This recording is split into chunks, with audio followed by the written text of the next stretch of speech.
ஹே அப்பா. அப்பான்றது ஒரு அற்புதமான உறவு. அந்த ஸ்தானம் நேரத்துக்கு நேரம் மாறிக்கிட்டே இருக்கும். இன்னைக்கு அப்பாவே இருக்கிறேன்னா நாளைக்கு என் மகனா மாறுவேன். என் அப்பா இப்ப இல்லை, ஆனா என்னோட அவர் இருக்கிறார்னு நான் நம்புறேன். அதே மாதிரி என் மகனோட நான் இருப்பேன், அவன் மகனோட இருப்பான். இது தொடரும். என் அப்பா எனக்கு ரொம்ப சுதந்திரம் கொடுத்தாரு, என் இஷ்டம் போல என்னை பறக்க விட்டாரு.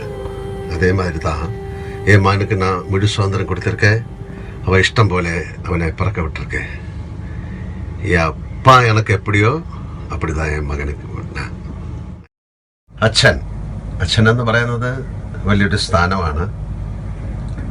എൻ്റെ അച്ഛൻ ഇപ്പം എൻ്റെ കൂടെ ഇല്ല, ഞങ്ങളെ വിട്ടുപോയി.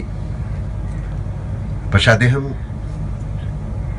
എൻ്റെ ഓർമ്മയിലുണ്ട്, എൻ്റെ ഓർമ്മപ്പെടുത്തലുകളിലുണ്ട്. ഒരു കാറ്റായി, അല്ലെങ്കിൽ ഒരു സുഗന്ധമായി, ഒരു പ്രഭാതമായി, പ്രദോഷമായി, ഒരു സന്ധ്യയായി, രാത്രിയായി എൻ്റെ അടുത്ത് വരും ഓർമ്മകളിലൂടെ. അപ്പോൾ ഞാൻ എൻ്റെ അച്ഛൻ്റെ ഏറ്റവും പ്രിയപ്പെട്ട ചെറിയ മകനായി മാറും. അത് മനോഹരമായൊരു ഓർമ്മയാണ്. ഞാനൊരു അച്ഛനാണ്. അത് തുടർന്നുകൊണ്ടേയിരിക്കും.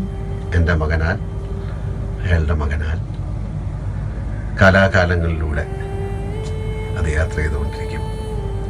ആ വലിയ യാത്രയിലെ ചെറിയ യാത്രക്കാരാണ് നമ്മൾ. ഐ ലവ് മൈ അപ്പ. എൻ്റെ അച്ഛനെ ഞാൻ സ്നേഹിക്കുന്നു, ബഹുമാനിക്കുന്നു. നന്ദി.